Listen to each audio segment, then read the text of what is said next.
Me da gusto verlos una vez más aquí. Sean bienvenidos a su iglesia Calvary Otay.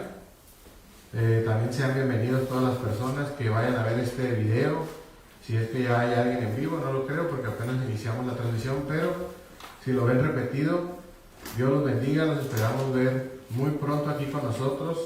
Yo sé que hay personas que ven las transmisiones y que nunca han venido a la iglesia o han venido una o dos veces y han dejado de venir.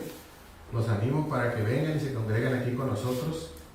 Ya va a empezar la temporada de calor, ya no va a haber frío, tenemos aire acondicionado aquí, no se preocupe que vaya a sufrir por calor. Vénganse y congréguense aquí en su iglesia Calvary Otay. Bueno, la semana pasada iniciamos un nuevo libro. ¿Cuántos recuerdan cuál fue? Mateo, ¿verdad? Y es el primer libro del Nuevo Testamento y narra la vida, muerte y resurrección de nuestro Señor Jesucristo. En los primeros versículos vimos y aprendimos acerca de la genealogía del Señor. ¿Cuántos recuerdan todos los nombres? Nadie, ¿verdad? Pero hoy vamos a hablar del último de ellos, que yo creo que todos recordamos, el último hombre que nombra Mateo en la genealogía de nuestro Señor Jesucristo, que es José. ¿Sí lo recuerda, verdad? Fueron 14 generaciones, bueno, y 14, ¿verdad? 3 veces 14, soy malo para las matemáticas, pero el último de estas 14 generaciones fue José.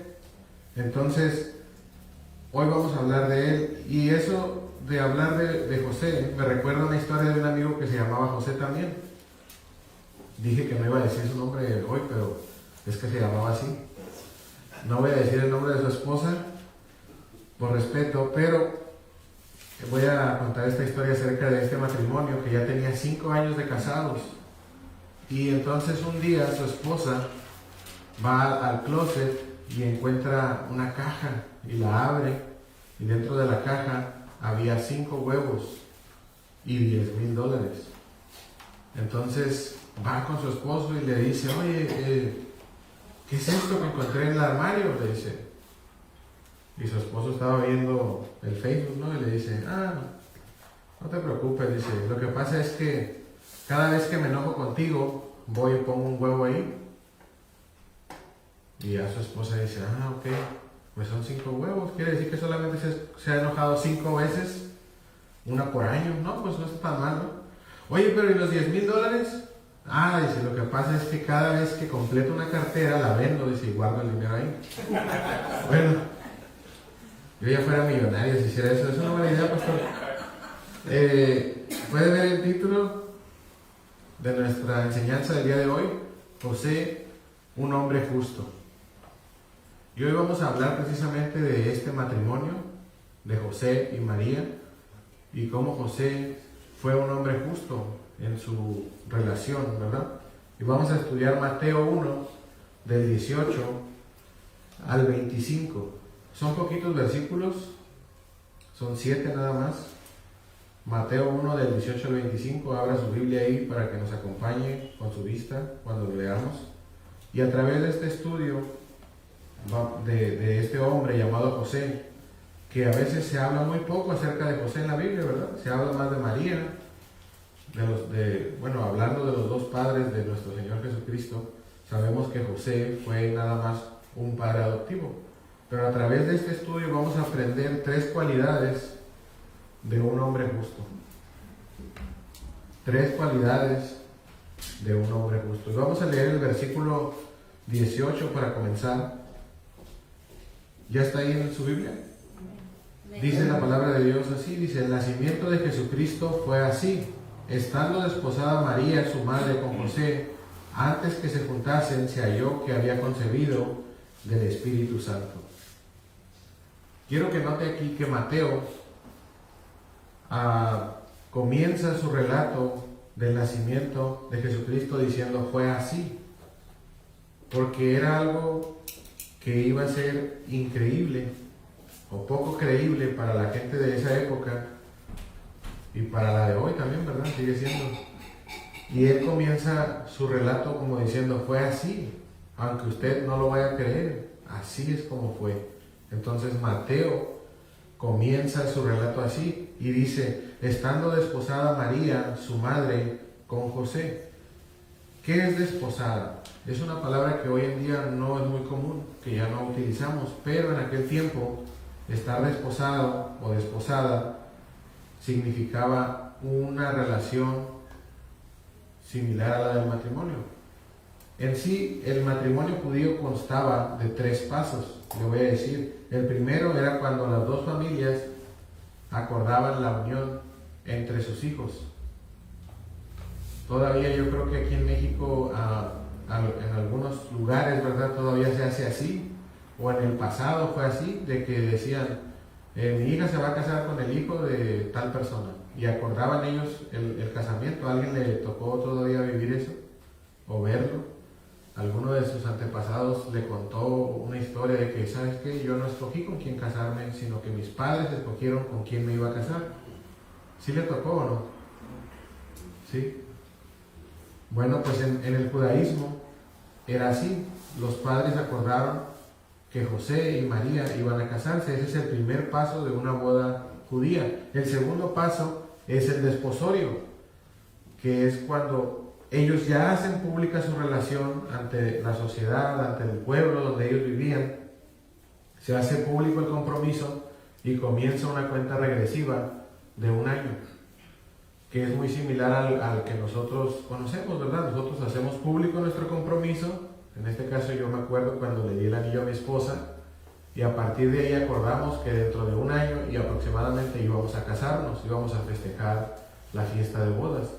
Así también en el judaísmo era, pero la diferencia del desposorio, de un noviazgo que nosotros conocemos hoy en día, era que una vez hecho público el compromiso, ya no podía disolverse, solo por la muerte de uno de los dos que estaban comprometidos o por el divorcio. Prácticamente ya estaban casados, pero no vivían juntos. Cada uno seguía viviendo en su casa hasta que se celebrara el tercer paso del matrimonio judío, que era cuando ya se celebraba la fiesta de bodas. Tenían que esperar 1 año a partir del desposorio. Entonces aquí vemos que María estaba desposada, o sea, ya estaba comprometida con José, ya no se podían separar, solamente que uno de los dos muriera o se divorciaran ante las leyes judías. Ya una vez celebrada la fiesta de bodas, podían ya comenzar a vivir juntos. Hoy en día sabemos que los noviazgos ya no son así, ¿verdad? Hoy en día las personas entran en una relación y a las 2 semanas pues ya no les parece lo que hizo la otra persona y no hay ningún compromiso. Simplemente cada uno sigue por su lado y se separan y ya. En el judaísmo no era así. Tenías que divorciarte, tenías que tener una buena razón para el divorcio, y la otra razón era que fallecieras. Así es que ellos estaban ya casados. José estaba casado con María. Luego dice el mismo versículo 18, antes que se juntasen. Ahí en Mateo está hablando que corría el tiempo del desposorio, no dice si era al principio o si ya iba a hacer la boda, pero lo que dice es que fue antes que se juntasen. Todavía no vivían juntos. ¿Por qué hace mención a esto? Porque era de suma importancia la virginidad en ese tiempo. Hoy en día sabemos que ya no lo es tanto, desgraciadamente. Pero también en nuestro país, hace unos años atrás, que será unos 50 años, me voy a regresar, era de suma importancia todavía la virginidad y pureza, en este caso de la mujer, ¿verdad? Del hombre nunca ha tenido mucha importancia. ¿Usted recuerda que alguna vez lo tuvo? Yo creo que no, ¿verdad? Porque no hay manera de comprobarlo, pero en el caso de las mujeres sí hay una forma, e incluso la ley judía establece ciertos procedimientos para probar la virginidad de la mujer, y en el caso de que ésta no fuera virgen, había también reglas para que fuera devuelta a su casa. La rechazaban, decían, no era virgen, mira, aquí está la prueba y vengo y se la regreso. Entonces, era muy importante la virginidad y pureza de María. ¿Para qué? Con 2 propósitos. Uno, que se cumpliese la profecía del profeta Isaías, que Jesús iba a nacer de una virgen. Y número 2, para que Jesús no heredara el pecado que todos tenemos que heredamos de nuestro padre Adán. Jesús no podía nacer de una simiente de hombre, porque entonces hubiera tenido el mismo pecado que nosotros tenemos, o que heredamos, ¿verdad? Que ahorita por gracia de Dios ya no tenemos en nosotros. Porque hemos tenido una nueva naturaleza en Cristo Jesús, pero todos los hombres que no han nacido de nuevo conservan ese pecado. Y todos nacimos bajo él, menos Jesús. Entonces, esa era la importancia de Mateo, de explicar que todo esto pasó antes que se juntasen. Y termina su versículo 18 diciendo: se halló que había concebido del Espíritu Santo. Esta es la parte más increíble de todas. ¿Por qué? Porque nadie había escuchado nunca esta frase. Nunca un niño o un ser humano había nacido siendo concebido del Espíritu Santo. ¿Cuántas personas conoce usted que han nacido del Espíritu Santo? Se dice, ¿verdad? Algunas veces cuando una persona o una mujer pues resulta embarazada y no sabe quién es el papá, y le dicen: ¿quién es el papá? No he estado con nadie, dicen. Y luego le dicen las personas, ¿verdad? Ay, pues ni modo que sea obra del Espíritu Santo. Porque hoy en día conocemos esa frase y la relacionamos así, pero pues eso lo dicen en forma de burla, ¿verdad? Sí hay un padre biológico, solo que no quieren decir las personas o no se acuerdan. Pero en ese tiempo era muchísimo más sorprendente que lo que es hoy. Porque hoy conocemos que sí es posible, pero antes nunca habían escuchado esto. Imagínense lo increíble de creer que inclusive José, siendo marido de María y amándola porque la amaba, no le creyó lo que estaba pasando. O sea, ¿cómo que es del Espíritu Santo? No entiendo qué es esto. Y aún así, José, fíjense, estaba seguro de que él no era el padre biológico de ese niño. De eso sí estaba seguro. ¿Por qué? Porque nunca la había tocado. Nunca.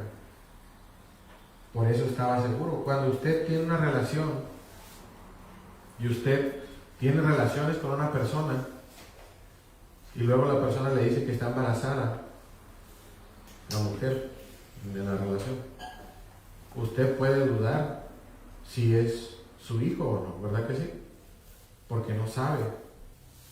Pero en este caso José tenía la seguridad de que no era su hijo, porque él había conservado la pureza de María. Y aquí encontramos la primera cualidad de un hombre justo: su integridad. José mantuvo su pureza moral o sexual, como quiero ponerle ahí, y la de María. Desde que la conoció hasta ese momento, cuando María le dice a José que está embarazada, él había conservado su pureza. Hoy en día las relaciones ya no conservan esa pureza. A veces hay relaciones entre personas que en cuanto se conocen, la pierden esa pureza, no esperan hasta el matrimonio. Hay veces que ya estando el compromiso, como en el caso de José y María, que ya estaba el compromiso, dicen: bueno, pues ya estamos comprometidos, no pasa nada, de todos modos nos vamos a casar. Pero aún así, aunque existe ese compromiso, todavía no es tu esposa, todavía no es tu esposo. Si tienes relaciones, estás pecando. La Biblia lo dice, que las relaciones son bendecidas por Dios únicamente después de haber festejado tu matrimonio, tu boda. Entonces José era un hombre justo, era un hombre íntegro, que sabía que él nunca había tocado a María y que ese niño no podía ser de él. Esa era su seguridad. Jóvenes, pongan atención si ustedes no se han casado, o adultos también. Un hombre justo, un hombre íntegro, siempre va a conservar su pureza y también la de su pareja, hasta el día en que estos contraigan nupcias, ¿verdad? O se casen. Bueno, vamos a continuar la lectura. Vamos a leer el versículo 19. Dice: José, su marido, como era justo y no quería infamarla, quiso dejarla secretamente. Entonces, aquí otra vez el autor del libro dice que José era su marido. Por eso esto puede ser confuso para algunas personas. Dicen: ¿cómo que no vivían juntos? ¿Cómo que no se habían casado? Pero José era su marido. Bueno, ya le expliqué cómo funciona el judaísmo, ¿verdad? Estando desposados, él ya era su marido, aunque todavía no se habían casado. Pero José era justo, es lo que hace notar el autor. José, siendo justo, pensaba en cómo sus decisiones afectarían a los demás, en especial a María. ¿Por qué? Porque la amaba. Cuando uno ama a una persona, siempre piensa en que las decisiones que uno pueda tomar van a afectar a la otra persona. ¿Usted ha pensado eso alguna vez? Estando en una relación, decir: ¿sabes qué? Si tomo esta decisión, no solamente soy yo, sino que voy a afectar a la otra persona. Entonces José pensaba en eso y no quería infamar a María. ¿Por qué no quería infamarla? ¿Entiende el término que es infamar o es un poco obsoleto, verdad? Ya no se utiliza. Infamar es como hacer que una persona pierda su buena reputación, su buena fama, que lo que la gente pensaba de María deje de pensarlo y piense todo lo contrario. La gente pensaba muy bien de María, era una joven virgen, era una joven que se había mantenido pura hasta ese momento. Entonces, si José decía lo que había pasado y que él nunca la había tocado, la gente inmediatamente iba a empezar a hablar mal de María. Y no solo esto, mire lo que decía la ley de Moisés. Dice: si hubiera una muchacha virgen desposada con alguno, que era el caso de María, y alguno la hallare en la ciudad y se acostare con ella, entonces los sacaréis a ambos a la puerta de la ciudad y los apedrearéis y morirán. La joven porque no dio voces en la ciudad, y el hombre porque humilló a la mujer de su prójimo. Así quitarás el mal de en medio de ti. Esta ley es específica y dice que tiene que ser en la ciudad, porque hay otra parte de la ley que si es en el campo, dice: bueno, la mujer dio voces y nadie hubo quien la ayudara, ella es sin culpa. Pero en este caso, si la joven no diera voces en la ciudad, entonces hay un consenso, vaya, ella estuvo de acuerdo, digámosle así, y ambos deben morir. Entonces José sabía que esto tampoco había sucedido, porque no se había escuchado de que María pidiera ayuda, de que hubiera sido abusada, digamos así. Entonces él pensaba lo peor, pero al mismo tiempo su amor hacia María hacía que él no quisiera que la ley le fuera aplicada. ¿Sí me entiende lo que le estoy diciendo? José estaba dispuesto a perderlo todo, porque él dice en la escritura aquí que quiso dejarla secretamente. ¿Qué significaba esto? ¿Qué significaba el hecho de que José tomara esa decisión de irse en secreto y no decirle a nadie nada de lo que él sabía? Iban a pasar los días, iban a pasar los meses, y a María se le iba a empezar a notar su embarazo. ¿Y dónde está José?, iba a decir la gente. No, pues no sabemos, se fue secretamente. ¿Qué hubiera pensado la gente? Que él había huido, ¿verdad?, de su responsabilidad. Que él, siendo responsable de esto, la había abandonado. Y por lo tanto iba a perder todo: su buena reputación, su familia, su hogar, su lugar donde él vivía, su trabajo, todo. Tenía que huir como una persona fugitiva que escapa de algo que hizo y que no quiere hacerse responsable. Entonces José estaba pensando en esa decisión. Y vamos a continuar nuestra lectura en el versículo 20. Dice: y pensando él en esto, he aquí un ángel del Señor le apareció en sueños y le dijo: José, hijo de David, no temas recibir a María tu mujer, porque lo que en ella es engendrado del Espíritu Santo es. Mire, José estaba meditando en sus opciones. Él estaba pensando, dice, ¿qué puedo hacer? Y la única opción que la Biblia nos dice que él optó, o sea, él tuvo pensado, la única cosa que tuvo que hacer es irse en secreto. Él no miraba otra salida más que irse en secreto. A veces nosotros también podemos pensar así, que solo hay una opción. Hemos estado en un problema y pensamos en una solución y creemos que esa es la única salida, ¿cierto o no? Y decimos, voy a hacer eso. No pensamos, no meditamos, nada más nos dan la noticia de que algo sucedió o algo malo está, o el doctor nos da un diagnóstico de alguna enfermedad y decimos, ya no hay salida más que esto. Hay personas que al recibir una noticia de este calibre optan por terminar con su vida, porque no ven otra salida, solo ven una puerta y deciden salir por ella. Este era el caso de José, que solo miraba que él iba a dejar a María en secreto. Nosotros a veces pensamos así, o a veces decimos, nada más hay de dos sopas, ¿verdad? Cuando en el mejor de los casos, o es esto o es el otro. Pero Dios siempre nos da una mejor alternativa. Dios siempre nos ofrece una mejor salida. Y este fue el caso de José. ¿Por qué? Porque un ángel le apareció. ¿Qué pasó cuando José estaba pensando en esto? Llegó la ayuda y la dirección de Dios a la vida de José. José, fíjense lo que la Biblia dice, José no estaba pidiendo, no estaba pensando en ayuda, no estaba diciendo, Señor, dime qué hacer. Simplemente se le apareció el ángel y llegó la ayuda y la dirección de Dios a la vida de José. Porque Dios estaba viendo a José. Porque José era justo. La Biblia nos enseña que los ojos de Dios están sobre los justos todo el tiempo. Y el ángel de Jehová acampa alrededor de los que le temen. Y José era un hombre temeroso de Dios.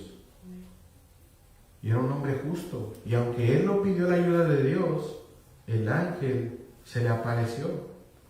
Así es que quiero que usted en esta mañana tenga por seguro que si usted está en un problema y usted es un hombre justo, usted es una mujer justa, usted es una mujer de Dios, un hombre de Dios, el ángel de Dios está cerca suyo. Y cuando usted esté en una situación o en un problema, va a aparecer. Quizá no como a José se le apareció, o quizá sí, no lo sé. Pero siempre Dios le va a enviar esa dirección a través de una persona, a través de un pastor, a través de un hermano, a través de un predicador, a través de un vagabundo en la calle, a través de un asna, como lo hizo con Balaam. Dios siempre habla la vida de las personas y sobre todo aquellos que son justos. A veces decimos, Señor, ¿qué está pasando? Esta enfermedad, este problema, Dios te está hablando. Dios habla de muchas maneras, en sueños, por enfermedades, dice la Escritura. Y tenemos que aprender a escuchar la voz de Dios, como lo hizo José. Dice que a él, en este caso, se le apareció en sueños. No se le apareció presencialmente estando despierto, sino en un sueño. Entonces le dijo, no temas. José tenía miedo, hermanos. ¿Usted alguna vez ha sentido miedo? Muchas veces, yo creo, ¿no? Pero un miedo como el de José era a tener vergüenza, a ser humillado. Él no tenía culpa. Él podía ir y decirle a los sacerdotes judíos, decirles, hey, María cometió un pecado. Y él se iba a lavar las manos. Él no tenía ninguna culpa en eso. Pero él tenía miedo, primero, de ser humillado, de recibir a una mujer con un hijo que no era suyo. Y también la otra decisión le daba miedo que María fuera encontrada culpable y le aplicara la ley y fuera apedreada. Era más grande el miedo de José de ser humillado que el miedo de perderlo todo, que el miedo de irse de su lugar de origen, quizá, de perder su trabajo, su familia, sus amigos, y quizá en un futuro de ser acusado y ser capturado en donde lo encontraran. Y aquí encontramos en estos versículos la segunda cualidad de un hombre justo. Un hombre justo sabe escuchar. Un hombre justo tiene comunicación con Dios y recibe su guianza. La cualidad es que un hombre justo sabe escuchar. Sabe escuchar a los que conversan con él. Sabe escuchar el consejo. Un hombre justo sabe escuchar la voz de Dios. En general, un hombre justo sabe escuchar antes de hablar. Y José era un hombre justo. Si usted encuentra una palabra que José haya dicho en la escritura, dígame dónde está. Porque no hay ningún registro de que él hubiese dicho algo. Lo único que nos narra la escritura en su totalidad, es que José escuchó y hizo. Escuchó y hizo. Más de una vez. El ángel se le apareció y le dijo, recibe a tu mujer, recibió a su mujer. Más adelante le dijo, huye al desierto, porque el niño está en peligro de muerte. E hizo lo que el ángel le dijo. Y después le dijo, regresa, porque los que procuraban matar al niño ya no están. Y volvió. José sabía escuchar la voz de Dios, a pesar de no hablar mucho. ¿Cuántos quisiéramos tener esa cualidad? Todos los hombres justos reciben la dirección de Dios. Si usted es un hombre justo, una mujer justa, usted va a recibir la dirección de parte de Dios, tarde o temprano. Si usted se encuentra ahorita que no sabe qué hacer, no se preocupe, porque usted también va a recibir la dirección de Dios. Y usted va a decir, pero pastor, yo sueño puras cosas feas. No siempre va a ser en un sueño, y no todos los sueños que tenemos son de parte de Dios. Entonces, ¿cómo me va a hablar Dios? ¿Cómo me va a dar su dirección? A través de su palabra. Esa es la mejor dirección que tenemos de parte de Dios. Ya la dejó aquí. Y mire, vamos a seguir leyendo y vamos a ver que el ángel no es que venga y le diga a José una cosa nueva. Mire, fíjese lo que le dice. Y dará a luz un hijo y llamará su nombre Jesús, porque él salvará a su pueblo de sus pecados.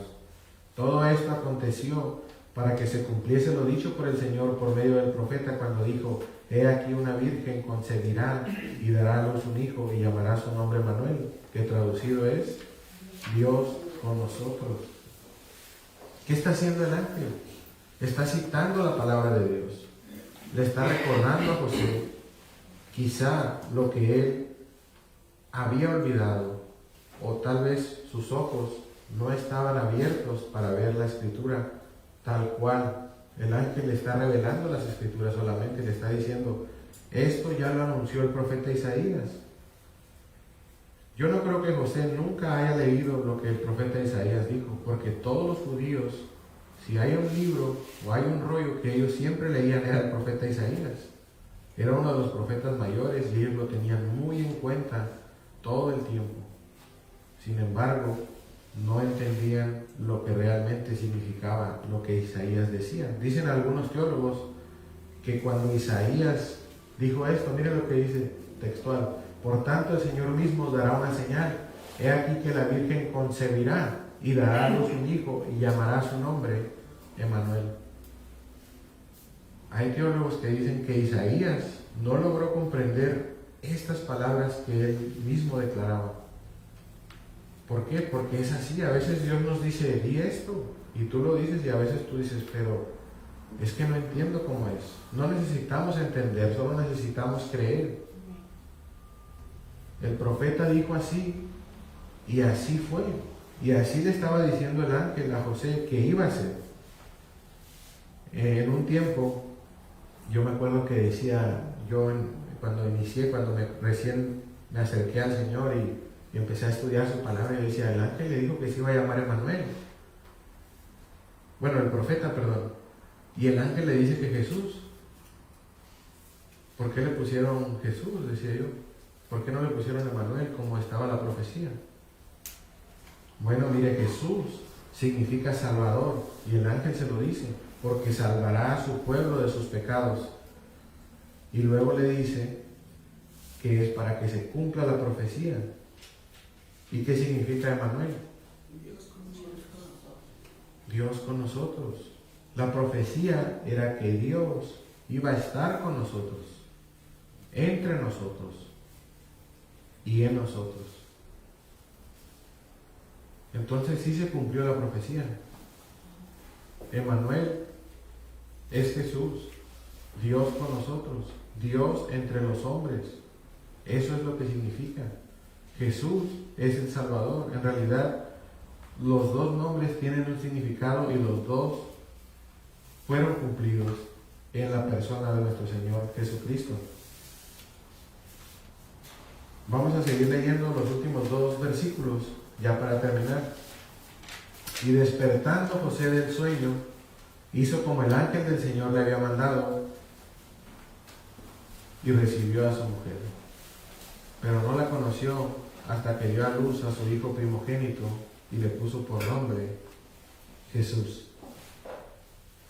Dice que despertando José del sueño, hizo como el ángel le había mandado. Les decía yo a los hermanos del servicio de ayer, decía, ¿y qué tal si Dios hubiera escogido a Jonás para ser el padre de Jesús? ¿Sí recuerdan que hemos estudiado el libro de Jonás? ¿Qué hubiera dicho aquí? Despertando Jonás del sueño, huyó a Tarsis, ¿verdad?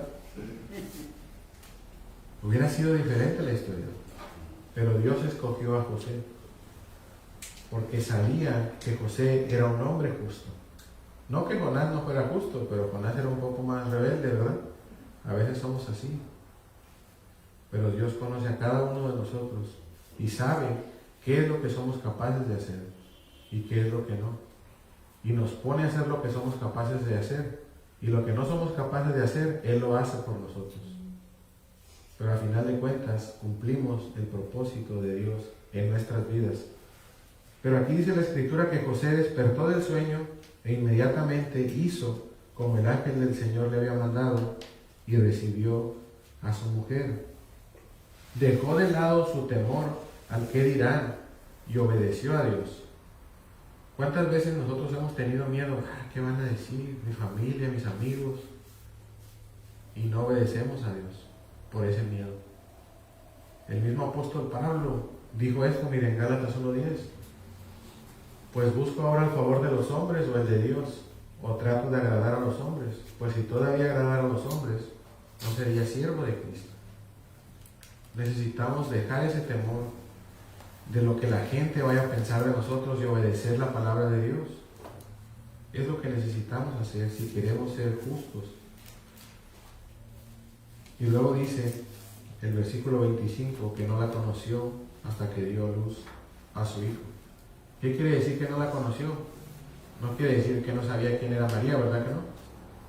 Algunos de nosotros sabemos que en el lenguaje bíblico conocer quiere decir tener intimidad con esa persona, tener relaciones sexuales. Así explícitamente es lo que significa. Entonces José nunca tuvo relaciones sexuales después de esta aparición hasta que el niño nació. Eso no se lo dijo el ángel, ¿verdad que no? Sin embargo, José lo hizo. Y aquí encontramos la tercera y última cualidad de un hombre justo: obediencia. José obedeció en todo lo que el ángel le dijo y aún más. Y le puso por nombre al niño Jesús. No le dijo al ángel, no, pero es que ahí el profeta Isaías dice que le voy a poner Emanuel. No, le puso Jesús. Aunque no entendiera qué era lo que significaba. Sin cuestionar, sin renegar, sin dudar. Y lo más importante, con discreción. No le contó a nadie. José no anduvo contándole a nadie ni lo que había pasado con María, ni lo que el ángel le había dicho, nada. Simplemente hizo lo que Dios le dijo que hiciera. ¿Cuántas veces nosotros a veces estamos en una situación y le contamos a todo el mundo, verdad?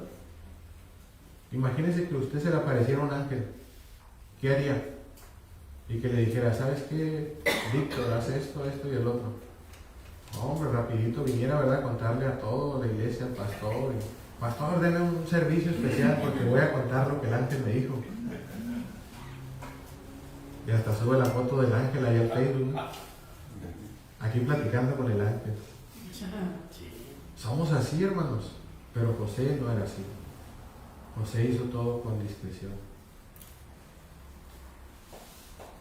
Porque sabía que era Dios hablando. Seamos un poco como José. Vimos 3 cualidades hoy de un hombre justo. Si usted es un hombre y está aquí y tiene estas 3 cualidades, gloria a Dios. Y usted es un hombre justo también. Pero si usted dice, bueno, yo pastor, yo nomás tengo 2, o a lo mejor 1, pues va en camino a ser ese hombre justo que Dios quiere usar. Pero si usted no tiene ninguna de esas cualidades, quizá no es un hombre justo. ¿Por qué? Porque ninguno de nosotros somos justos. La Escritura dice, no hay justo ni aún uno.